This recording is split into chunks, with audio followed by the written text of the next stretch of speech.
In the Bronze Age, the Armenian uplands were the home of the Hayasa-Azi tribes.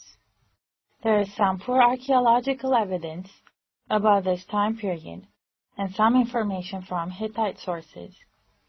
However, there is sufficient information to form an idea about the Hayasa people, their lifestyle, and their literature. We have inherited many cuneiform tablets from the Urartian period.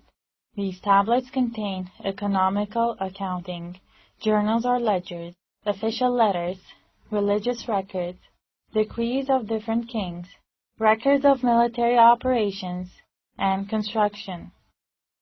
However, there is almost no information about literature. Only through some bas-reliefs and pictures, where they have expressed their own epics and analogous epics of the neighboring nations, we learn about their mythology. The demise of the Urartian kingdom was the beginning of the early Armenian period. During this period, Armenia was under the Achaemenid rule.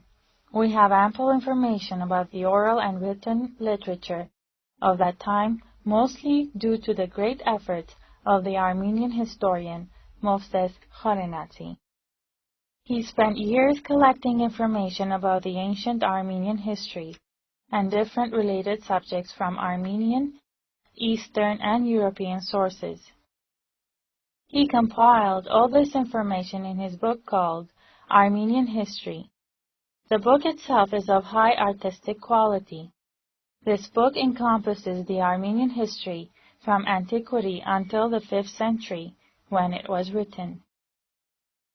Besides historical issues, Khorenati presented myths, epics, poems, subjects related to literature, as well as small summary or description of drama works of Armenia and neighboring countries.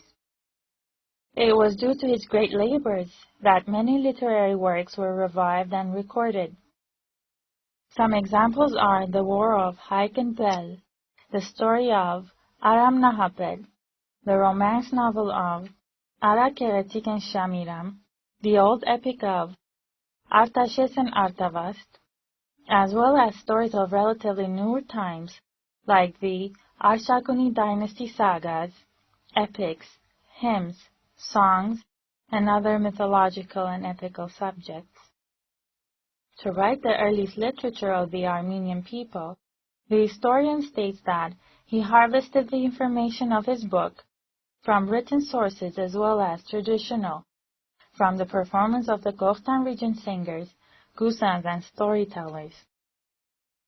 The best example is the epic of Artashes and Artavast.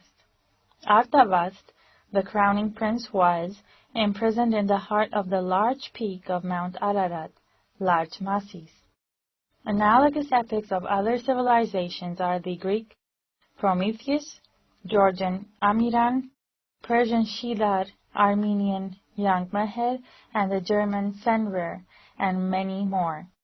These epics relate stories of battles between the dragons, as well as stories of the Armenian Old and New kings, life and heroic deeds. This is the beginning of the Armenian literature. We may conclude that the 4 major pillars of Armenian literature are the Armenian epics, the Armenian Christian literature, traditional mythology, and the literary compositions of ordinary people, giving rise to the Armenian literature.